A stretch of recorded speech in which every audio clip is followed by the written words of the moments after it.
Laba Girivaradari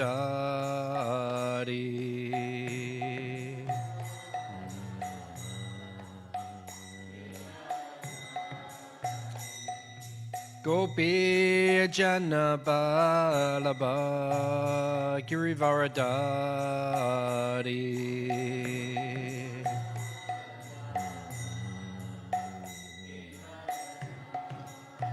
Yashodanandana Braj Janaranjana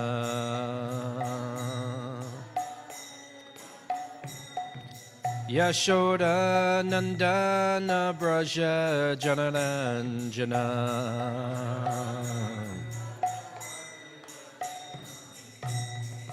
Jamuna Tira Vanachari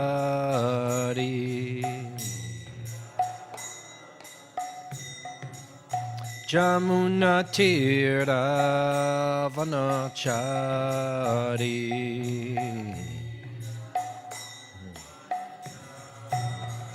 Jaya Radha Matava Kunja Bihari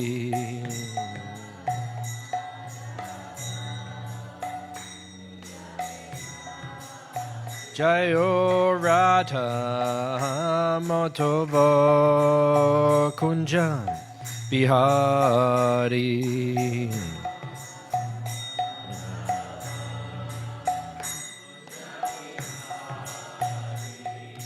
Gopi Janavallabha Girivaradari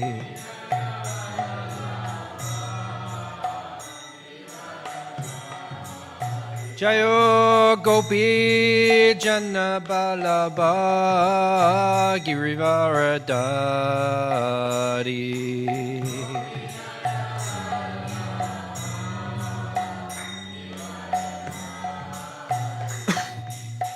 Nandana Braja Jana Anjana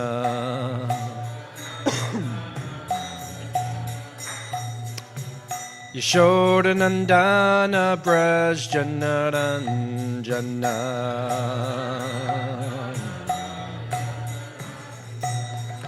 Jamuna Tira Vanachari Jamuna Tira Vanachari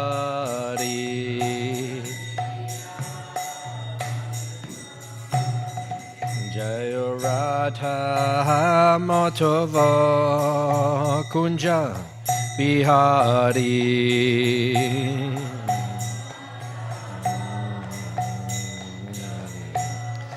Jaya Radha Matava Kunja Bihari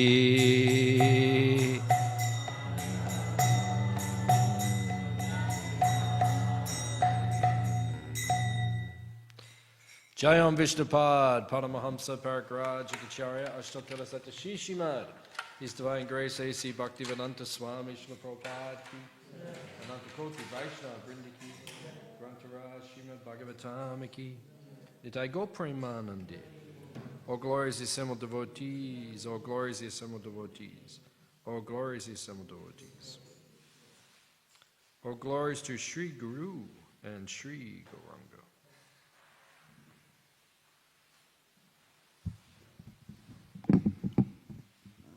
Narayanam Namaskricha Naram Cheva Narottamam Devim Saraswatim Vyasam Tato Jayam Udirayat Om Namo Bhagavate Vasudevaya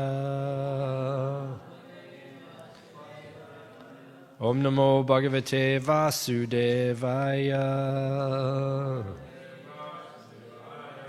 Om Namo Bhagavate Vasudevaya.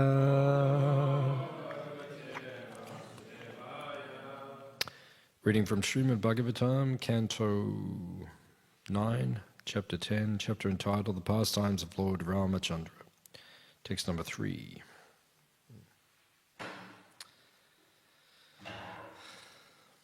Tayanucharitam Rajan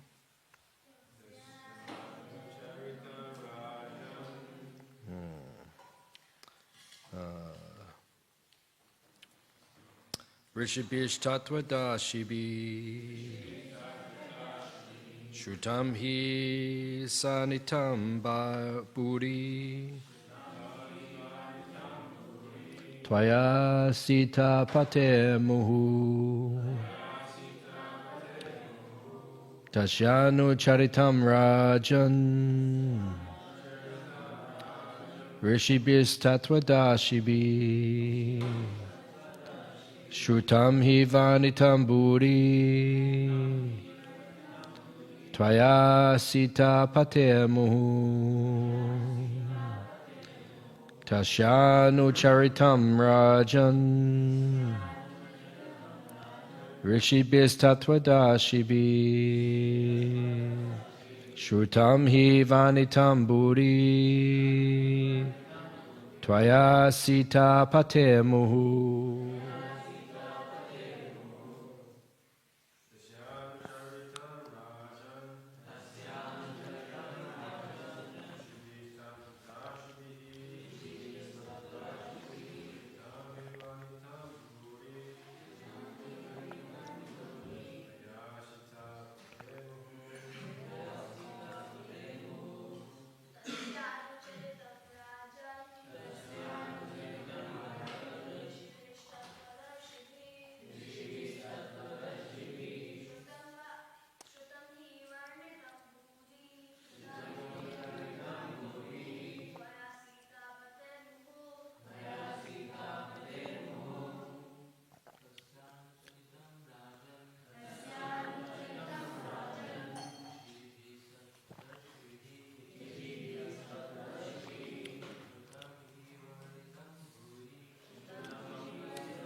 Mataji's.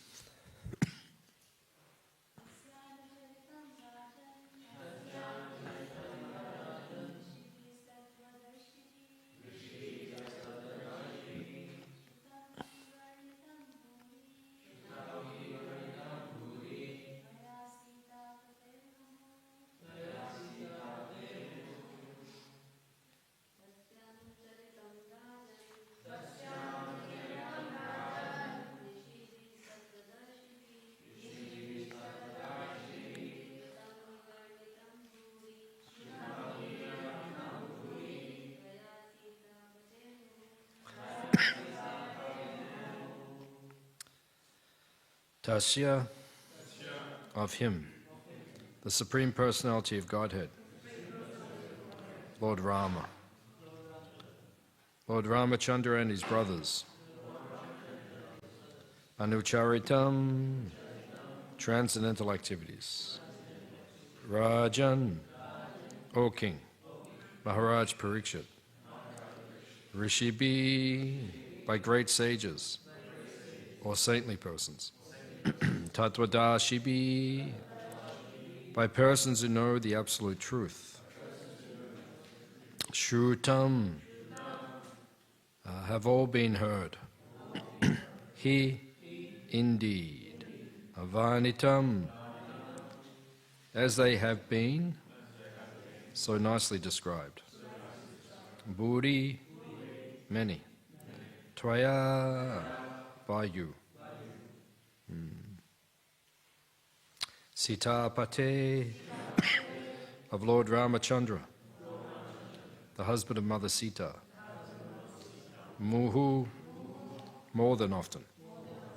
Translation and purport by His Divine Grace A.C. Bhaktivedanta Swami Srila Prabhupada.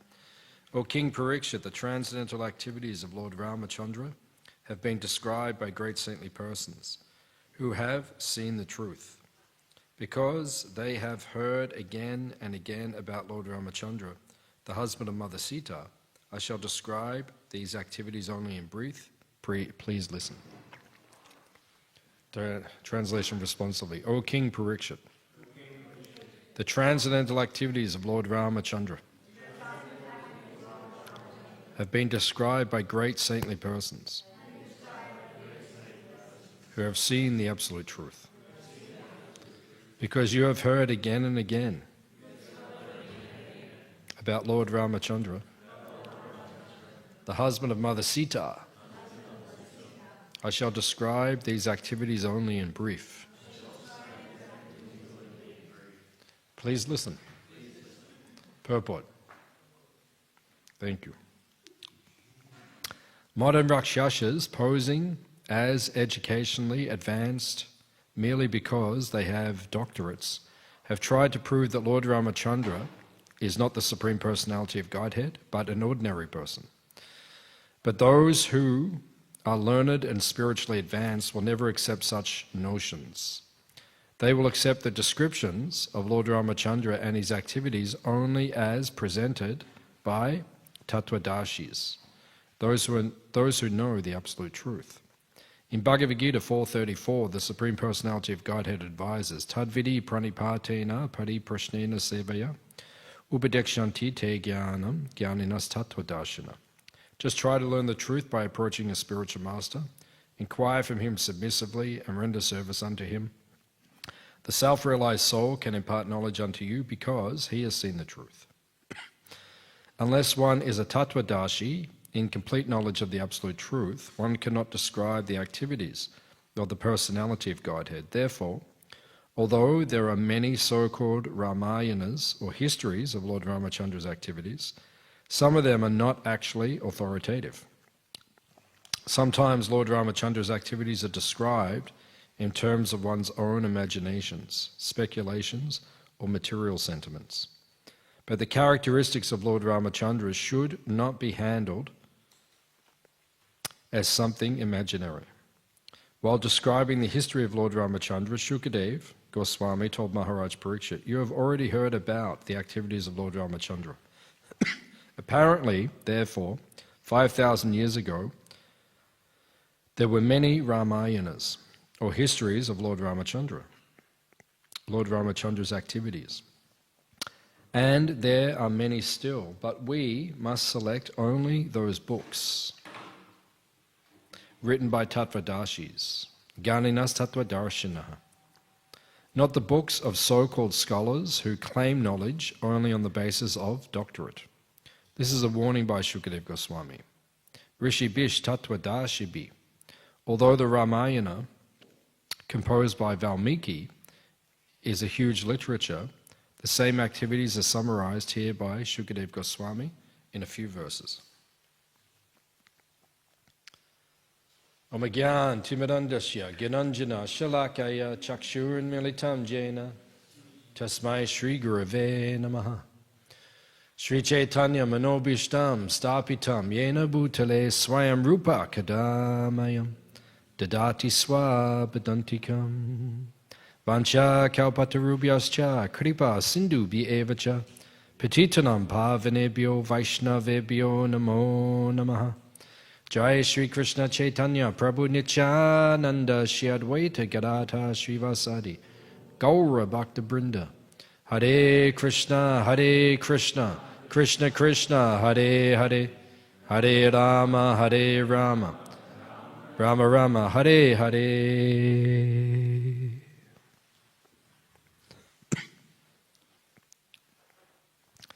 Lord Ramachandra ki. So this book is called Bhagavad Purana, Srimad Bhagavatam.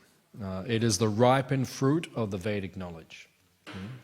There are many books, many Vedic literatures, and if you read in the first canto, chapters 4 to 6 and then chapter 7, the beginning of chapter 7, we hear that Vyasadeva compiled all the Vedic literatures. So in other words, he wrote everything, which means 18 Puranas, 18 major Puranas, 18 minor Puranas. Itihasas, which means histories like Ramayana, Mahabharata, Upanishads, 108 Upanishads, the Vedanta Sutra, which is a small work, and collieries of the Vedas, Ayurveda, Dhanurveda, these different. So there's a lot of writing, a lot to compile. So he compiled all the Vedas, right, into written form, because he knew Kali Yuga was beginning, and in Kali Yuga people can't remember things. Who gave class yesterday here in the temple? Who? Priti Lakshana Mataji. Okay, what day was yesterday? Okay, your memories aren't so bad. But generally, in Kali Yuga, people forget things. Even sometimes you say to someone, "Oh, can you do this?" And they walk out and then they come back in like 30 seconds later and they say, "What was it you asked me to?" Has that ever happened? Yeah, I've experienced it. Right, sometimes memories are not good in Kali Yuga. No. Many reasons for that, but yeah, the memory is not so good in Kali Yuga. So Vyasadeva, he had to write down the Vedic literature, right? Everything had to be written, because when it's written, then you don't forget. Just like myself, I had a car accident in 2009, so I had a brain injury. I've still got a brain injury. Most of you probably recognize that I have a brain injury. So I have a brain. So I do. I have a brain injury. So that's something I live with. So I write things down all the time. Yeah, I have if you look at my phone, there's notes all through my notes section of my phone, right? Because I have to keep notes so I don't forget things. Not that I forget everything, but it just makes it easier when things are written. So because Srila Vyasadeva could see Kali Yuga was beginning, everything got written down. So he spoke, and his scribe was Ganesh. Ganesh has 4 arms. So he was writing everything. Right? He was speaking, Ramayana and Mahabharata, everything. Vyasadeva was speaking, Ganesh was writing.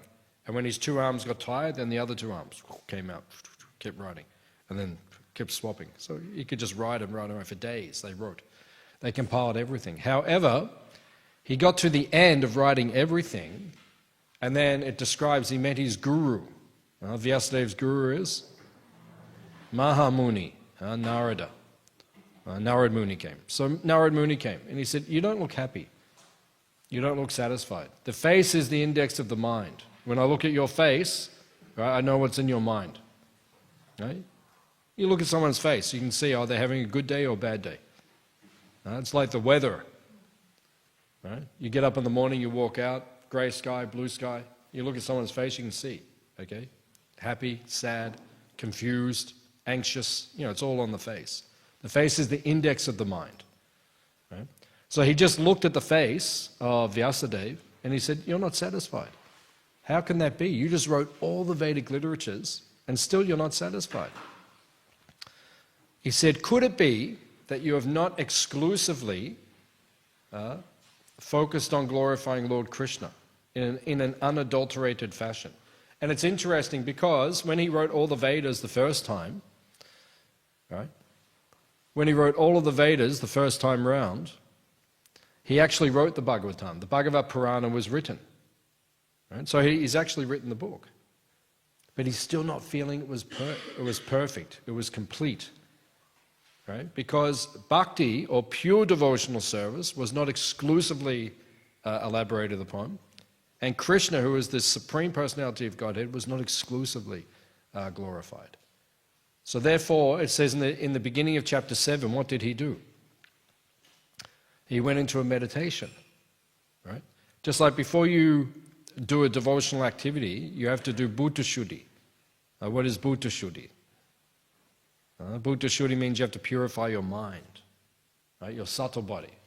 Right? Before you do deity worship, for example, right? We do Bhuta Shuddhi. It means we chant mantras, right? To purify ourselves before we enter into the seva.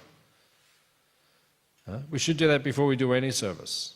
Right? Before you do any service, you should take a moment to meditate deeply and focus your consciousness and then do your service properly. Just like when we chant our japa. Right? Do you do that before you chant japa? Right? Do you do Bhuta Shuddhi before you chant japa? Anyone do it? You have to purify your consciousness first. Why do we chant Panchatattva mantra before we chant Maha Mantra? Right? Because you're purifying, you're fixing your consciousness before you begin to chant. How many times do you chant Panchatattva mantra before you start chanting your japa? How many times? Some devotees do once, some devotees do 3 times. I just do it until I feel connected to the Panchatattva. Sometimes 8 times, 10 times, maybe 15 times, I don't know. Right? I just chant. Sri Krishna Chaitanya Prabhu Nityananda Sri Advaita Gadadhara Srila Sadi Gaur. Until I feel connected, then I start chanting Mahamantra. Right? That's called Buddha Shuddhi. Right? You have to prepare your consciousness before you do your devotional activity. Right? Even one time I did one round of Panchatattva, 108 Panchatattva, before I started chanting Mahamantra. I don't do it every time, but I've done that before. Right? You have to connect your consciousness. So Vyasadeva, before he wrote the Bhagavatam the second time, he went into a deep state of trance and he meditated on Krishna, right? And he meditated on what was coming in Kali Yuga, and then he wrote it the second time. And then he felt satisfied because he'd written it to the level it needed to be written to, which is what we have now, the Amala Purana, the pure Purana. Srimad Bhagavatam, Puranam Amalam Yad Vaishnavanam Priyam, it says in the 12th canto. Right? It is Amala Purana, which means pure, unadulterated. Pure bhakti is spoken. Krishna is exclusively glorified. Right? Therefore it is called Amala Purana, and it is Vaishnavanam Priyam. Vaishnava Priya means it is dear to the devotees. Right? Is the Bhagavatam dear to you? Are you attached to Bhagavatam? Sanatana Goswami says Bhagavatam is his best friend. Who's your best friend? You don't have a best friend. Hands up if you have friends. Hands up if you have best friend. One person, two people. Okay, two people got best friends. It's each other, right? No. Krishna. That's good. Perfect answer. Krishna is my best friend. The rest of you don't have best friends. That's your problem. Right? But Sanatana Goswami says, my best friend is Srimad Bhagavatam. We should feel like that. Chaitanya Charitamrita, Srimad Bhagavatam, Radha Vallabha, Gaunitai, whoever it is, but you should feel like that. Suhrit. Suridam Savabhutanam, Krishna says in Bhagavad Gita. Suhrit means your best friend. Suhrit. Hrit means Hridaya, the heart. Suhrit means like best friend, the dearest person. Right? Krishna says, Suridam Savabhutanam, I am the best friend of Savabhutanam, everyone. Who's your best friend? Krishna. Who else is your best friend? Srimati Radharani. Who else is your best friend? Lord Balaram. Who else is your best friend? Gaunitai. Yeah, and then if you go further, all the devotees. Yeah, they're your best friend. So that is our best friend, is Krishna. So Sanatana Goswami says, my best friend is Grantaraj Srimad Bhagavatam. Right? So this second narration, this Bhagavatam, is the Amala Purana. It's the perfect Purana. Now, we're seeing everything in the Bhagavatam is meant to glorify Krishna. Right? From the Paribhasa Sutra, the governing verse of Bhagavatam. What is the governing verse? Which verse governs the whole Bhagavatam? There's 18,000 verses, but one verse is the governing verse. Which one is that? Yeah, so Canto 1, Chapter 3, verse 28. Ete chamsa kala pumsa. Krishnas tu Bhagavan Swayam. Krishnas tu Bhagavan Swayam. That is ISKCON's motto. Krishnas tu Bhagavan Swayam. Right? Krishna is Swayam Bhagavan, which means the Supreme Personality of Godhead. Right? Even when the devotees went to South India in the 1970s to preach, Prabhupada sent them down there and they went to the South India. South India, Lord Ram is more popular than Krishna. So they came back, they said to Prabhupada, Lord Ram's more popular than Krishna. Should we preach Lord Ram is the Supreme Personality of Godhead? Prabhupada said, no. You preach Krishna is the Supreme Personality of Godhead. So when you study Bhagavatam, that's what the whole Bhagavatam is for. So if you're studying the 12 cantos and you can't understand how this connects, you just go back to that one verse. It's glorifying Krishna is the Supreme Personality of Godhead. So in this canto, 9th canto, we're almost in 10th canto, we're hearing about the Surya Vamsh. Surya Vamsh means the lineage coming from the sun god. And after this, we're going to hear about the lineage coming from the moon god, the Chandra Vamsh.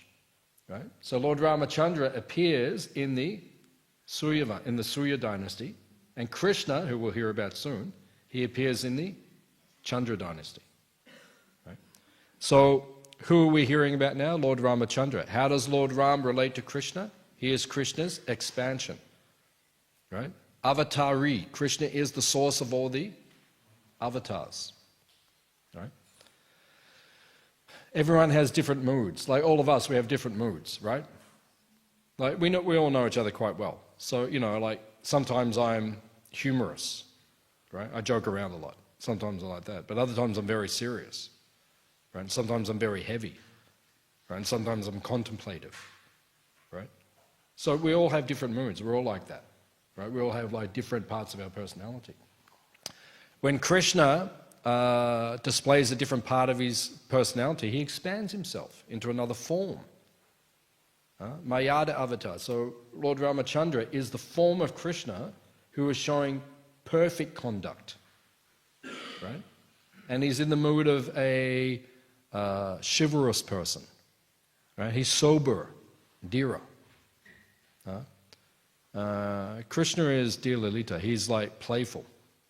That's his nature. Krishna's playful. Lord Ramachandra's more sober, like that. So it's Krishna, but just a different mood. Does it make sense? Yeah, the same person, but different mood. And the complexion is slightly different. One is the color of the monsoon cloud, the other one is the color of kusha grass. Right? It's the same person. One is greenish, one is bluish black. Right? But it's the same personality.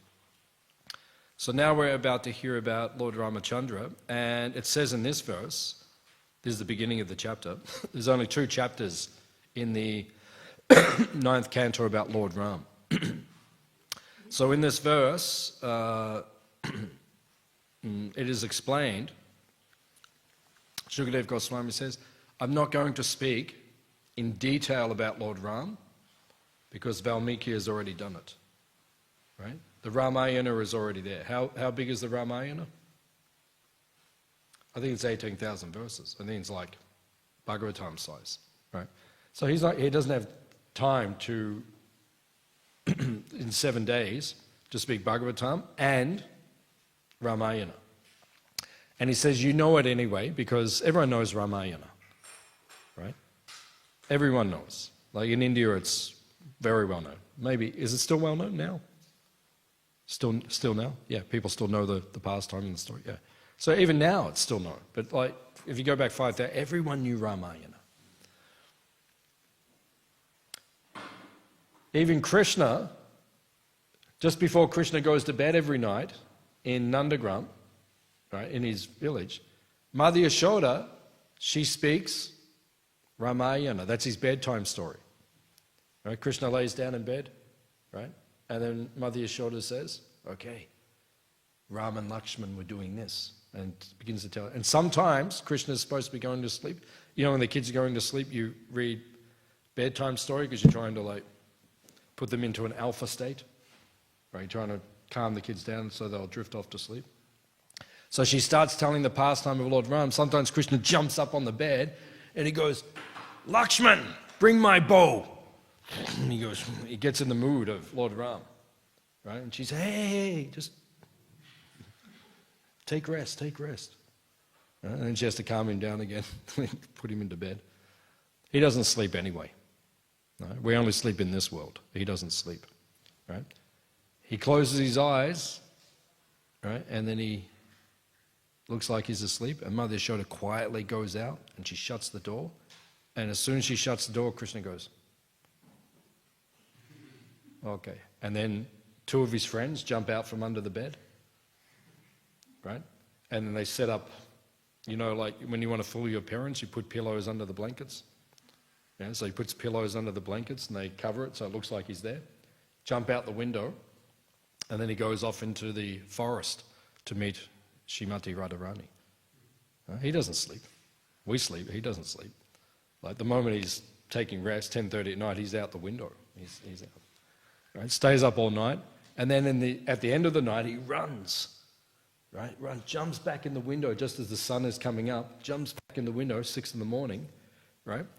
Jumps under his friends jump under the bed. He jumps into the bed, throws the pillows under, puts down, and just when he puts his head on the pillow, Mother Yashoda opens the door and she says, "Krishna, time to wake up." Right? And Krishna goes, "Oh," he goes, "Oh, such a good sleep." Like that. Right? But he's been up all night. He doesn't sleep. We sleep. Prabhupada said sleep is death. That's what Prabhupada did. Prabhupada didn't sleep either. He just, he appeared to be resting. Harisori Prabhu said, sometimes Prabhupada would kind of be talking and he would go, and then like 45 minutes Prabhupada, and after 45 minutes Prabhupada would come back and he'd start speaking exactly from where he left off.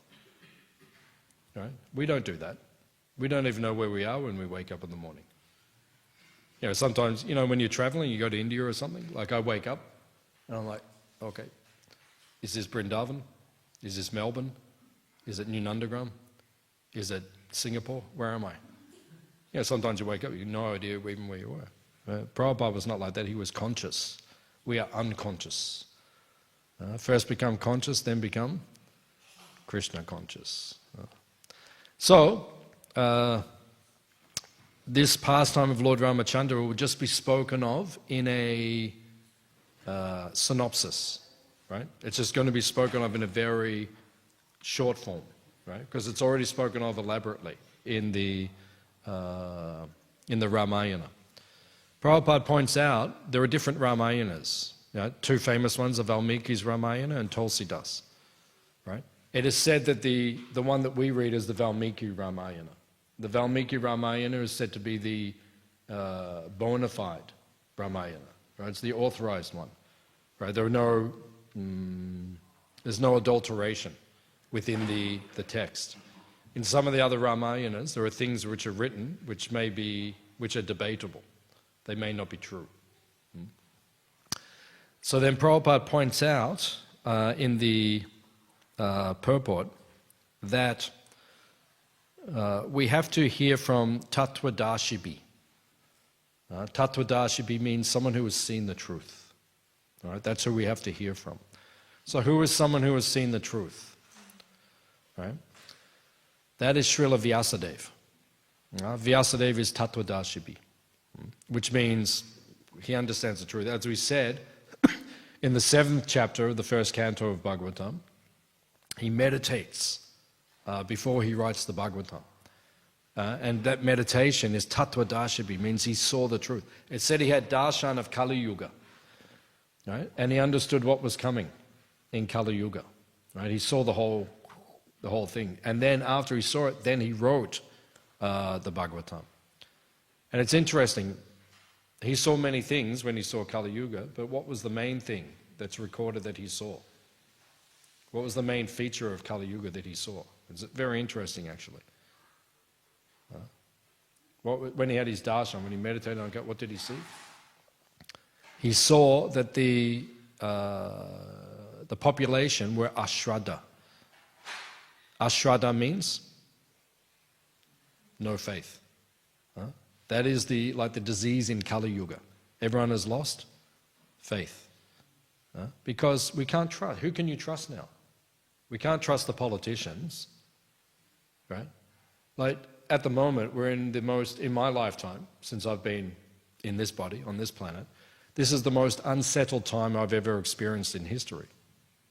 Now, we don't know what's going to happen tomorrow, right? Like, I would not be surprised if I woke up tomorrow morning and the news headline was like, full-scale war has broken out. Like, I wouldn't even be surprised, right? So we have no faith. You can't even trust your leaders because they can't even negotiate and talk, right?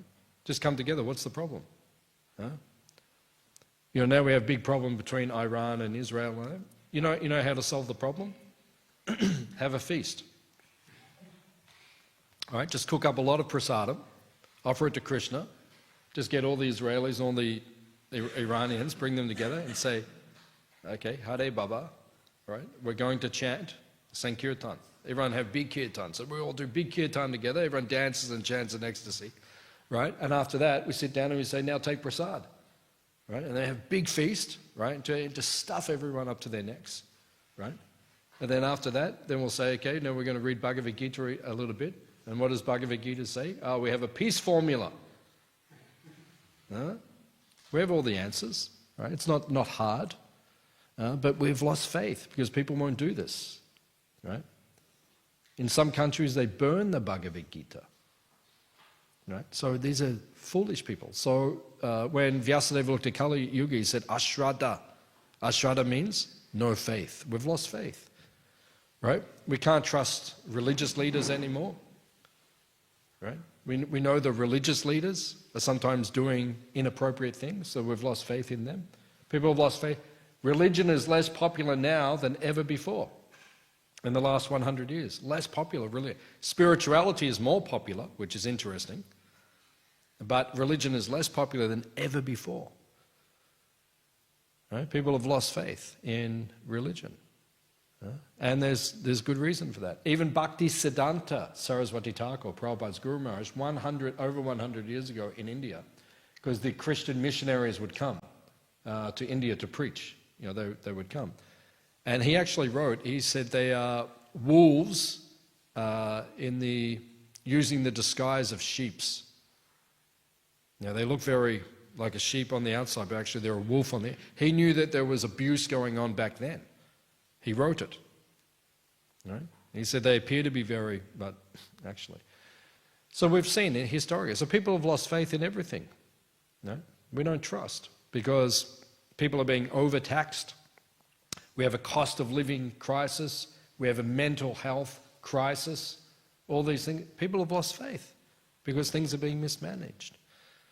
So that's what Vyasadeva saw when he saw the Kali Yuga. So therefore, Chaitanya Mahaprabhu, he sent a Tattvadashibi, right? His representative, More Senapati Bhakta, right? He sent his representative, Srila Prabhupada, because Chaitanya Mahaprabhu is the Yuga avatar. Who is the avatar for Kali Yuga? Sri Chaitanya Mahaprabhu, right? It is mentioned in Shastra, in Mahabharata it is mentioned, in Bhagavatam it's mentioned. An incarnation will come, a golden form will come. That's Chaitanya Mahaprabhu. We know that is him. But there's also a Yuga Acharya. Yeah, there's a Yuga avatar, but there's also a Yuga Acharya. And that happens to be Srila Prabhupada. Right? It's actually mentioned in Chaitanya Mangala that a Senapati Bhakta, Lord Chaitanya actually says in the Pali, he said, this one will come. He will cross the oceans and he will distribute the holy name to all the towns and all the villages, which is the prediction has taken place. So you have to listen from a Tattvadashibi. Because even the Ramayana, it has been adulterated. There are some versions which are adulterated. We need the unadulterated form. That can only come from Vyasadeva or Vyasadev's pure representatives. So this is Srila Prabhupada's contribution, that he's given the pure message of the Srimad Bhagavatam. He's giving the Bhagavad Gita as it is. Right? Everything is pure. Everything is being translated purely, without adulteration. And that's what Prabhupada is pointing out in this purport. You need to hear Ramayana, you need to hear Bhagavatam, you need to hear all the Shastras from someone who is Tattvadashibi, who is unadulterated, who sees the truth, who doesn't adulterate the message. And what is our qualification? To sit on this is the Vyasasan, right? When you sit here, you're representing Vyasadeva. What does that mean? That means you can't say anything which is not authorized, right? If I say something today which is unauthorized, you have to pick that up. You have to correct me. Prabhu, where did you get that from? You have to ask a question, where is that from? You said this, where is that from? Right? Because you're representing Vyasadeva. Everything has to be, that's our qualification. Prabhupada said the qualification is, you don't change anything. No, that's our qualification to speak. We don't change anything. We just give the message as it is. Right? Just like we have that course that you have to do before you take initiation in ISKCON. We have several courses. One called the Founder Acharya course. Have you done that course? Hands up, you've done that course, Founder Acharya course. Many of you done. Okay. So when you do the course, what was the main takeaway from the course? You know, when I listened to it on video, I didn't actually sit in the classroom for the whole thing, but I've listened to it. The main takeaway I got from the whole course was that Prabhupada wanted us to become Shiksha Gurus. That was my main takeaway from the whole course. Everything that he has taught, we now have to teach others. Right? And some of us have to become Diksha Gurus. Right? So the disciplic succession can go on. Right? But all of us have to become Shiksha Gurus. That was Prabhupada's message. Right? Learn and teach others. Prabhupada said to Burujam Prabhu, learn and teach others. That's Shiksha. Right? All of us are Shiksha Gurus. You know, we're all teaching someone, right? Oh, we don't walk around thinking, oh, I'm a Shiksha Guru. But factually we all are, because we're all teaching someone. Right? There's someone who comes to us and they say, oh, Prabhu, you know, can you help us understand more about Krishna? Then you're giving Shiksha. That was Lord Chaitanya's instruction. What was his instruction? Yaradika, Tarikaha, Krishna Upadesh. Krishna Upadesh, the message of Krishna, as found in Bhagavad Gita and other places. Amara Agaya, Guru Hana. Lord Chaitanya says, Guru, you become Guru. Lord Chaitanya, he just told you. If you read Chaitanya, that means you just got told by Lord Chaitanya. And then you're going to say, oh, I'm not a Shiksha Guru. But Lord Chaitanya just said you have to be. So now what are you going to do? Now you have the responsibility, you have the weight of the disciplic succession.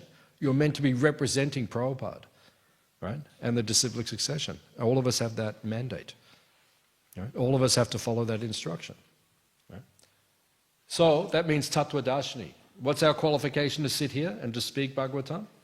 Right? We don't change anything. Right? And therefore we could be called Tattva Darshini. We see the truth. Not that I see the truth. I don't see Krishna. I'm not that pure. I don't see Krishna. Right? And I still struggle with material desires. I'm not pure. Right? I don't think any of us are. Right? Except for a very few in our movement. But what is our qualification to speak? We don't change anything. So Prabhupada is saying that you have to hear it. So you have to hear the right Ramayana. You have to hear the Bhagavatam. Prabhupada's Bhagavatam. Bhagavad Gita as it is.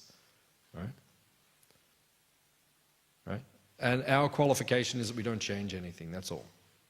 Right? Then we have qualification to speak. Otherwise I can't speak. I can't sit here and speak. I don't have qualification. But if I don't change Prabhupada's message, Krishna's message, Chaitanya Mahaprabhu, then I have qualification to speak. So, Prabhupada quotes the famous verse. I think one time Prabhupada said, this is the most important verse in the Gita, Tadvidi Pranipatena. It has three elements, right? When you approach someone who is spiritually advanced, who's an advanced devotee of Krishna, when you approach them, you have to render service, right? You have to inquire submissively, right?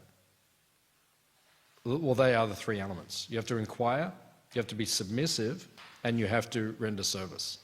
That's how we receive transcendental knowledge, right? If you don't have a service attitude, you can't make advancement in spiritual life, right? Sometimes, over time, our service attitude becomes obscured by pratishta.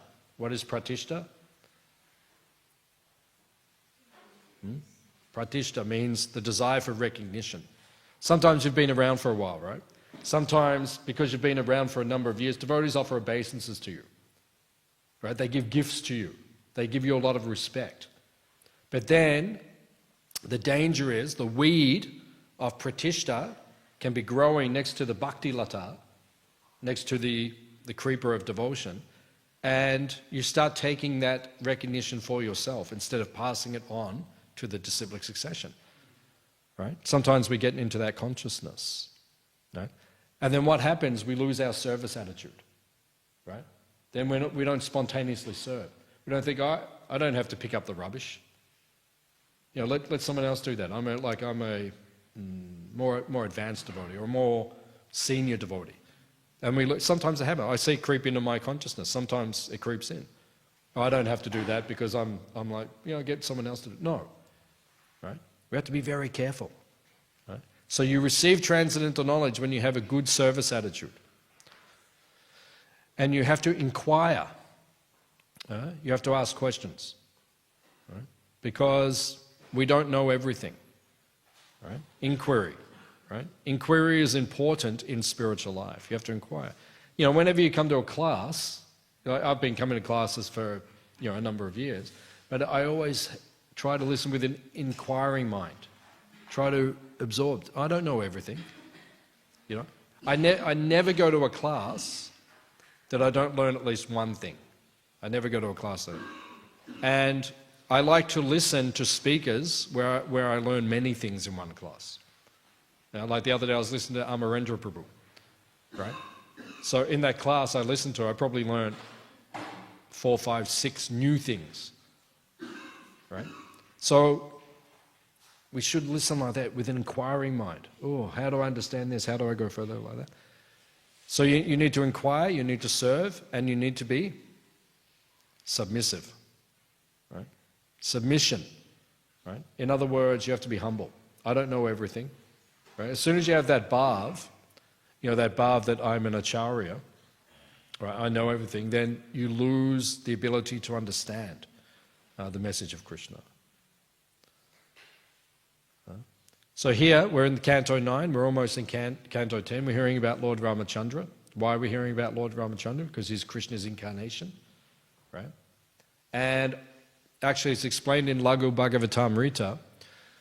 He is one of the incarnations of Krishna who is the most complete in his potency. Nrsingadev, Lord Ramachandra, right? Krishna, Balaram, Mahaprabhu, Sri Chaitanya. They show complete manifestation of Godhead's potency. So we're hearing about Lord Ramachandra now because he is coming from the Surya Vamsh, and very soon we're going to hear about Krishna. This is leading into the 10th canto. And the 10th canto is the Samambonam, the Ashraya, right? The main subject matter of the Bhagavatam. Have you finished in Bhakti Vaibhav? Did you finish 10th canto? Yeah. So that is the Samambonam, or the pinnacle of the Bhagavatam. But then you go into the 11th canto and you realize in some ways there's even more ecstasy in there. When reflecting back onto the 10th canto. I was surprised actually when we studied. So we're about to hear about Krishna in the 10th canto. How many verses in Srimad Bhagavatam? How many? 18,000. How many chapters? 330 chapters. Right? How many are about Krishna? How many in the 10th canto? How many chapters? 90. 90 out of 330. It's already nearly a third. Right? And then you go, Uddhava Gita is all spoken by Krishna. So you add that. Right? That's about 20 chapters or so. If you go back to 3rd canto, you're going to get the first 4 chapters are a synopsis of Krishna's pastime, so you can add that. Right? So now we're over 100, probably 110, 115. You go back to Canto 1, right? The end of Canto 1, there's the pastime with Ashwatthama. Right? Krishna is there. That's when Krishna... The first time you see Krishna in Bhagavatam is when? Right? Was it? First canto, I know first canto, but which chapter? Chapter 7, right? Ashwatthama's, right, being chased by... And what's Krishna doing the first time you see him in Bhagavatam? Driving Arjuna's chariot. What's he doing in Bhagavad Gita? Driving Arjuna's chariot. First time you see him. Parthasarati. Serving his devotees. That's very significant actually. Hands up if you like serving Krishna's devotees. Oh, good. Very good. Because Krishna likes serving his devotees. So if it's good enough for him, it's good enough for us. So we should serve Krishna's devotees. Which devotees should we serve? All the devotees, yeah. But in our mind, We differentiate. Sometimes I'll serve that one, but not that one. We all do it. I see myself do it sometimes. You go and, oh, wait a minute. Yeah, I should. But, okay, like that. Oh, no, maybe not. Like that. So we all do that. That's actually not the right attitude. We should serve all of Krishna's devotees. Why? Because Krishna does. He is Partha Sarati. And who are we? We are the foot soldiers. Right? In the battle, the foot soldiers, they protect the chariot. We're the foot soldiers. Right? Krishna and Arjuna are on the chariot. They're the Maharathis, and we're the foot soldiers. We should serve, just like Krishna is serving, just like Arjuna is serving. Any questions or comments on anything we discussed so far?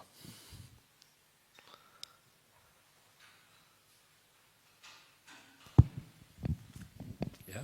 Okay.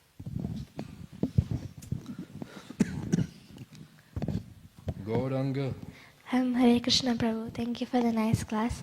Prabhu, we were reading Chaitanya Charitamrita yesterday, and in that we see Lord Chaitanya Mahaprabhu, he chants Rama Raghav Rakshamam. Say it again. He chants Lord Ram's name. Yeah, Rama. So, was that in the mood of Srimati Radharani? Because we understand Lord Chaitanya Mahaprabhu takes the mood of Srimati Radharani. Or is it in a different mood?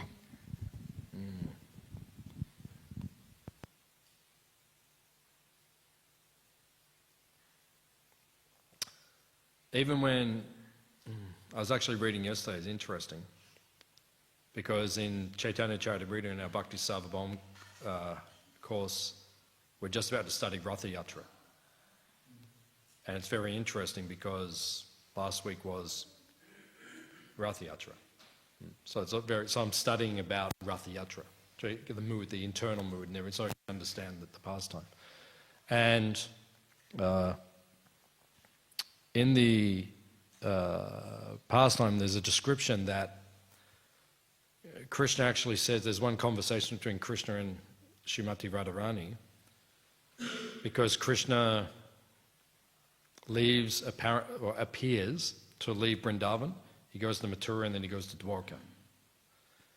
And then they meet, I think chapter 82 of the 10th canto, they meet in Kurukshetra after a long time. So that meeting is very deep. And there's commentaries by the acharyas about that meeting.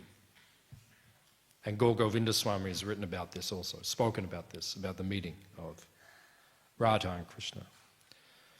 So in the conversation, Krishna actually says to Radharani at one point, he says, I am praying to Lord Narayan that we will come together again. So Krishna is the source of Lord Narayan, but he prays to Lord Narayan. Like in the Nandagram where Krishna lives, there's a temple of Lord Narayan. In the morning they cook, they offer the bhoga to Lord Narayan, and then it's given to Krishna as prasad. Right? So this is the mood. So if Radha, or if Krishna, and Krishna in the mood of Srimati Radharani in the form of Chaitanya Mahaprabhu, then they're meditating on their Lord. Lord, that's how I would understand it. They're meditating on Lord Ramachandra as their Lord. Because he is our protector. Rakshamam. Protect us, Lord Ramachandra. Like sometimes we pray to Lord Ram, protect us. I pray to him sometimes, protect me. Because he's very powerful. Many years ago, after Prabhupada left the world, one of Prabhupada's sons took ISKCON to court in India because he said, Prabhupada is my father, therefore ISKCON belongs to me. So he took us to court. So it was a big court case. It went for many years. And Tamal Krishna Maharaj and Gopal Krishna Maharaj and different devotees, they had to come to the court for many weeks to fight the court case. They had to be witnesses, and what did Prabhupada actually say in his will? What did he desire? Because when Prabhupada left, he actually gave a portion of his will to his family, money to keep everyone satisfied. But then one of the sons became greedy, and he said, no, I want the whole ISKCON. So we won the court case. We had to go to court.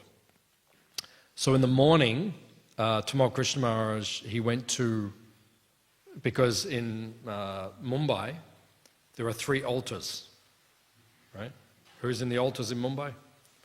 In Juhu, right? You have Gaurnitai, then you have Radha Rasa Bihari, and then you have Lord Ram. Ram, Lakshman, Sita, Hanuman. So Tamal Krishna Maharaj in the morning, he was spending most of his time in front of Lord Ram's altar. And then one devotee asked him, they said, why do you spend more time there than in front of Radha Krishna? Because Radha Krishna is our goal. And he was praying in front of Lord Ram. And they said, are you praying to Lord Ram for victory in the court case? And Tamal Krishna Maharaj said, I'm praying to Lord Ram's weapons for victory in the court case. His bow, his club, his sword, everything, all the weapons like that. So sometimes we pray to Lord Ram like that. We say, please protect us, please give us victory, like that. So I think that's Lord Chaitanya and Krishna. Then when they meditate on Lord Ram, they're getting inspiration from that form, like that. Because Lord Chaitanya's ultimate focus is Krishna. But when he's chanting Lord Ram, because Lord Ram gives us protection, so we pray like that. So maybe like that. It's okay? Okay. Any other question? Any comment? Okay. Srila Prabhupada ki? Hare.